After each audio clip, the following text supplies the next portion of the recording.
Crazy Crab in the house, and today, the moment we've all been waiting for. Just kidding, nobody cares. But I'm going to do it anyway. I'm going to rank from my favorite Star Wars movie to my least favorite, talking about the main theatrical movies, not the weird side movies, although some of the main ones are pretty weird too, as we'll get to. And I just want to go ahead and quickly run through my favorite to my least favorite. Last Jedi's been out for a while, so I've had time to let that movie kind of simmer and cook and spoil and sour.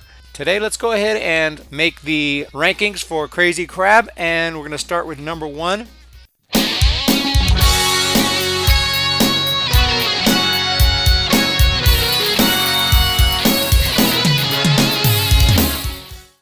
And for me, it goes to The Empire Strikes Back, because it's simply not only the best Star Wars movie, in my opinion, but it's my personal favorite because it's just thrilling. It's what a second movie should be, a sequel, or the second movie in a trilogy. It's what I hoped The Last Jedi was going to be, just something epic, something big. It's dark, but it's entertaining, and it's action-packed, and there's a massive reveal, probably the best reveal in cinematic history, when we find out about Darth Vader. Just right from the get-go, this movie is just doesn't stop, and I love it. Freaking The Empire Strikes Back all day long. It's powerful. It's got everything. It's got the love story going on between Han and Leia, which is completely believable. It's completely real. Everything about this movie just solid. You got lightsaber battles. Luke has to go through a lot of training, a lot of growing, a lot of doubts. He is definitely a real person to us. When we watch this movie, we can relate to him. No problem. Luke Skywalker, this is when he became Luke Skywalker, an absolute, he's a hero, but he's also human, and he's also someone that everyone relates to. And everything about this movie, The Empire Strikes Back, just freaking crushes it, man. I love this freaking movie. I love this movie. Darth Vader moments, Han going into the carbonite.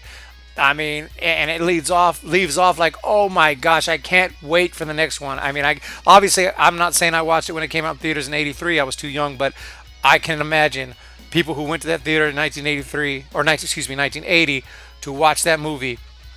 They had to just be absolutely like, oh my gosh, I can't wait for the next movie, to see that next film. Oh my gosh, their minds must have been blown. Did anyone feel like that walking out of The Last Jedi? Even if you liked it, no, is the answer. The Empire Strikes Back gets 10 out of 10 Lucases.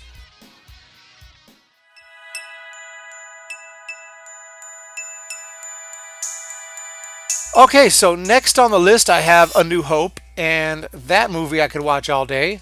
I could watch it anytime. It's what started it all. It's what made Star Wars what it is. It's the reason that this movie turned out so good, and it was so successful, is why they were able to make more movies like The Empire Strikes Back. And A New Hope is a perfect setup movie. It's a perfect first movie, and they didn't even know it was going to be just the first. For all they knew, that was going to be it. It was just going to be some weird science fiction movie that existed, but it turned out to be what it was, and that's because it was so good. They did such an amazing job in the edit room. They did such an amazing job putting this movie together and all the scenes together and making it work as one cohesive story that we could follow, one solid plot. We have Luke Skywalker, and he starts out as just a kid on the farm. And it's so perfect. I wanted to go to the Tashi station to get power converters. It's just this kid, and we relate to him right away and see him grow throughout the movie. And at the end, he's able to make that shot. He doesn't do anything spectacular. He's no Rey. He's not like just good at everything like Rey kind of is. And that's what's good about it. Everything works in this movie as a perfect setup movie. We still get to see Darth Vader, and we're just like, wow, this dude is a badass dude. Tarkin, badass. Tarkin's no Hux. Tarkin is the palm, dude. Tarkin, you don't mess with Tarkin. I mean, again, Han Solo, the coolest dude ever. He's a freaking smuggler. He's a kind of a scumbag, but we see him grow. He has a character arc here by the end. He comes back. He decides, this conscience gets the better of him. He comes back and helps out Luke, and he's able to make that shot, blow up the Death Star. A perfect movie. This movie's just great. And I give this movie, just because they had a lot of trouble making this movie, a lot of the effects that George Lucas wanted, they were not able to accomplish, and it kind of got thrown together. They had a lot of problems. They had to hurry up in the editing room and fix it up, and they did just an unbelievable job. It's not supposed to have, for what it is, it's a 10 out of 10. For what it is, it's also a 10. And so I'm just going to give it 10 also. I mean, maybe 9.9 just because, yeah, it doesn't quite have the impact that Empire Strikes Back has, but it's not supposed to. It's a great movie, A New Hope.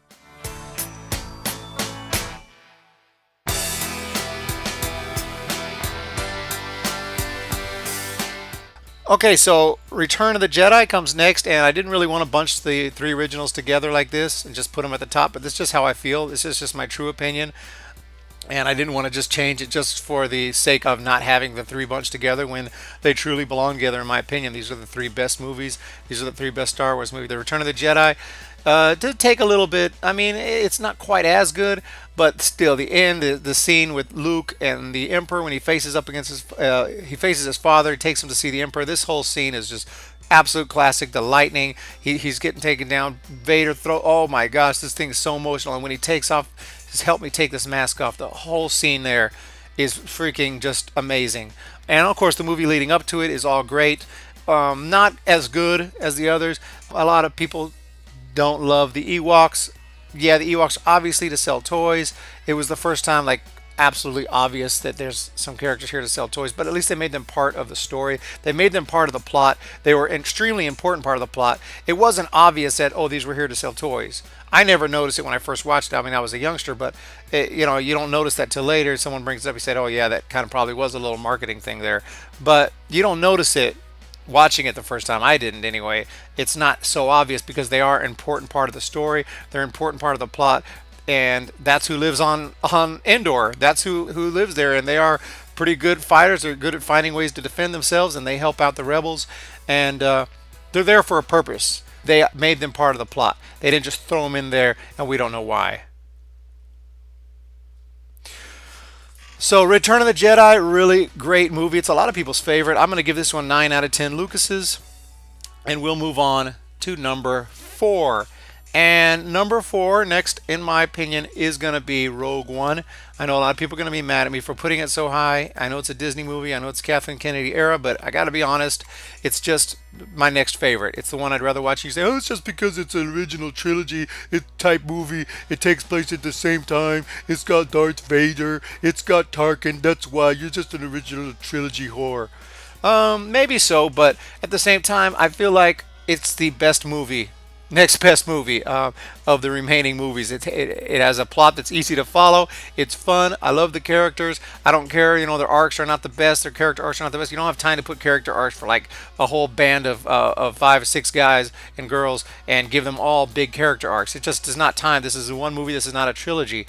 And I think they did the best they could. There were problems. We know there were problems in the production here. They had to bring a guy in to fix it real quick, Tony Gilroy. So there were major problems, and they were still able to get it fixed and get it out, and it is a fun movie, and I really enjoy it. It feels like a Star Wars movie all the way. The Darth Vader scenes are great. Tarkin is there, and he's great. What an amazing job by the actor who did the voice. He sounds exactly like him. He's unbelievable, just amazing. The last scene, Princess Leia, she doesn't look quite right. Maybe they'll fix that someday for a later release because she doesn't look quite right, but it's fine. I mean, we know who it is. The whole movie's really fun. I enjoy it. I really do enjoy Rogue One. It has a few problems, a few minor problems I talk about when I do the review on it, but overall, it comes next. I just have to be appreciative that they actually put out a movie that I can watch and enjoy, and it's not a total, epic fail. So, for that reason, I appreciate Rogue One, and despite its problems, I give it 8.5 out of 10 Lucases. Next up, surprisingly, we have a prequel. It's Revenge of the Sith. Revenge of the Sith is a really good movie, and it's definitely the best of the prequels, and it's got such great moments. It has like maybe 3 like climaxes. Most movies have one. This one, you got the moment when you find out that the Emperor reveals himself and they go after him, and then there's the battle between him and Mace Windu, and Mace Windu gets killed, and that's when he becomes Anakin Skywalker becomes Darth Vader. Oh, but that's not it. Then Palpatine gives out the Order 66 and they kill all the Jedi, and oh, this is the epic moment, and that's when Anakin goes and kills the younglings, and oh my gosh, this guy's freaking lost it. He's total Darth Vader. But that's not it. Then there's the battle between Obi-Wan Kenobi and Anakin Skywalker, and that's the big moment, and they fight, and that's when he gets his limbs cut off, and oh my gosh, and they put him in a suit. But then they had to ruin the end and go, no. But anyway, that's just one of the stupid moments, and that's the reason why it didn't beat out Rogue One for me. Also, of course, the fan service. I hate the fan service. Chewie and Yoda are buddies. I absolutely hate it. I'll just straight up tell you I hate it. And this movie has, as all the prequels, they have a lot of fan service that I felt was completely unnecessary and it ruined the prequels for me. But of course, this movie, as I've said, is really good. I enjoy Revenge of the Sith more than any of the other movies. It's more exciting, it's got more action, it's more fun, it's more entertaining. Despite there's a lot of cringeworthy scenes, there's a lot of moments where I feel like I have to leave the room. But as far as the prequels go, this is definitely the best of the prequels. Revenge of the Sith gets 7.5 out of 10 Lucases. Number 6 comes next, and this one was a tough choice which one I was going to put next, but I just had to go with, everything all together. Which one is number 6? It is The Force Awakens, and I don't like The Force Awakens. We're done with the movies I like. Revenge of the Sith, I can say I like that movie. After that, I don't really like any of the rest of them. I'll be quite honest. Not that they're horrible, not that I can't watch them. I can, and I enjoy them to a certain extent. So I guess I kind of like them, but The Force Awakens, major problems all over the place. When it came out, when I first watched it, I didn't like it, and it didn't really grow on me. Every time I watched it, I'm like, but it's watchable. It's kind of like the prequels. Yeah, that's what was disappointing. I wanted something better than the prequels. And The Force Awakens, we're talking about the story. Obviously, it's been heavily criticized as being ripped off. It did rip off A New Hope. Let's just be honest. Let's just be honest about it. The whole thing is so many things are similar to it. Not just the droid has vital information and goes to a desert. Not just that. Not just the Luke Skywalker type character, obviously, who finds the droid and has to make decisions about what to do with the droid and what to do with this information. You also have, the Death Star type thing, Star Killer base. You also have, of course, the Darth Vader type guy with the mask. You also have the Emperor now, who's Snoke, who we don't know how Snoke came into existence, how he got his power. We don't know how he's so strong with the Force and how he took over the Emperor's role. They just put new names. They call it Supreme Leader. They call them the New Order. They come up with new terminology for all the same stuff. And so that was a problem for me, but also the movie it wasn't that good. It was lazy. It was lazier than A New Hope. Everything was thrown together. A lot of plot conveniences. R2-D2's in a coma so that you can give BB-8 more screen time, but also show us R2-D2 so that we get warm fuzzy feelings because we see R2. You'd have been better off not putting him in the movie. You'd have been better off not putting him in the movie. Okay, you can put him in because I get it. He's probably still around, so you can put him there. It makes more sense than having him in the prequels. But at the same time, if you're not going to give him a role, just don't put him in. Okay, you don't need to put, if you don't want to give him a role, you want to give the role to BB-8, then do that. But you can put him there, you put him in a coma. Oh, he's depressed. He's so depressed that he's in low power mode. Get out of here. He's a droid. Get out of here with that. How stupid is that? And then when you need him to wake up because he has that last little piece of the map, for some reason, he just wakes up. He just wakes up. Oh, the last piece of the map. We're good now. Then you have your little closing scene, which is pretty cool when she goes find Luke. I don't mind that Luke wasn't in it till the last scene. I would have liked to see Luke in the movie, but if that's how they wanted to make the first movie, it was fine because we assumed Luke was going to be in the next two. Well, that's kind of changed. And about Luke, oh gosh, what did they do to him? But that's later. As far as this movie goes, they didn't quite ruin Luke yet because we haven't learned the whole deal of why he's on that island, what's going on. We haven't learned that yet. So we just assume he didn't have a very nice look on his face when he saw Rey. So he's a little mad about something. We'll find out. We'll find out his deal in the next movie. And even in the next movie, he flings the lightsaber. I'm like, oh, that's kind of funny because we're going to find out now. Well, come to find out, they completely destroyed his character. But digressing there. Get back on track. So number 6 was The Force Awakens. The Force Awakens, by the way, gets 5.5 out of 10 Lucases. The Phantom Menace comes next, and it's just slightly worse, in my opinion, than The Force Awakens. Just because of a combination of all the fan service, R2-D2, giving him a party, just throwing him in our face like we don't know who this is. C-3PO is made by Darth Vader. He's made by Anakin now. Anakin made C-3PO. This is weird. Little kid, Jar Jar Binks, Jar Jar Binks is actually cool because at least he's an original character. At least he wasn't fan service shoved in our face. But obviously, people don't like him for the most part. So for the most part, I guess it wasn't a good idea because people hate Jar Jar Binks. But I was so turned off by the fan service that at least a new character was a new character. But this movie, The Phantom Menace, it's cool. At least it has a plot that's pretty simple to follow. Yeah, they're going looking for parts. The gambling, the pod racing. There's cool scenes in it that I don't mind, that I enjoy. The lightsaber battle at the end, really cool. The music, of course, top notch. But then the end when Anakin flies in his little thing that has a little helmet for kid size helmet for some reason, he puts the helmet on. He flies out there. He starts like guessing buttons. Let's see what this button does. Let's see what this button does. I didn't love it. I'm gonna tell you the truth. I didn't really like that scene, and it kind of turns my stomach a little. I'm just gonna be honest. Nothing against Jake Lloyd. I think he did a good job as Little Annie. I really think he did do a good job, but he just read the script, and I think it was not my favorite script overall. I think it was close. I think a few tweaks, it could have been so much better.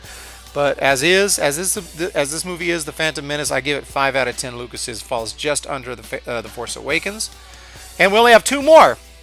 Next in line is Attack of the Clones, which means you know what's next coming last. But anyway, let's talk about Attack of the Clones.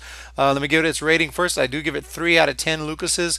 I do like the villain Count Dooku. I really enjoyed Count Dooku's scenes, but I love Christopher Lee as an actor, and I think he's really awesome. And I love the scene where he starts talking with Obi-Wan Kenobi. He says, "Oh my friend, this is terrible. It's been a mistake. This is madness." Sarcastic. The whole thing is really cool. I love the whole scene there with Count Dooku. That's in my top 10 video of the top 10 favorite sequel moments, actually. But overall, the movie's boring, and it sucks to me. And the only time there is action, like really a lot of action going on, is kind of besides the lightsaber battles. And they put Yoda in a lightsaber battle. I don't know. And then, but yeah, I'm talking about the scene where, like in the droid factory, where C-3PO and all his antics, and he's jumping all over and swinging all over, and his head falls off and goes onto I mean, he's trying to be funny. Oh gosh, it's cringeworthy. It's cringeworthy. This movie, and of course the love scenes with Anakin, they don't work for me. Between Anakin and Padme, they do not work for me. The sand moment does not work for me. As a whole, this movie does not work for me. I always thought this would always be my least favorite Star Wars movie. I kind of held it near and dear to my heart as that movie that sucks, that I hate. But as it turns out, it suddenly looked a lot better after The Last Jedi, which is, of course, the last on my list, number 9.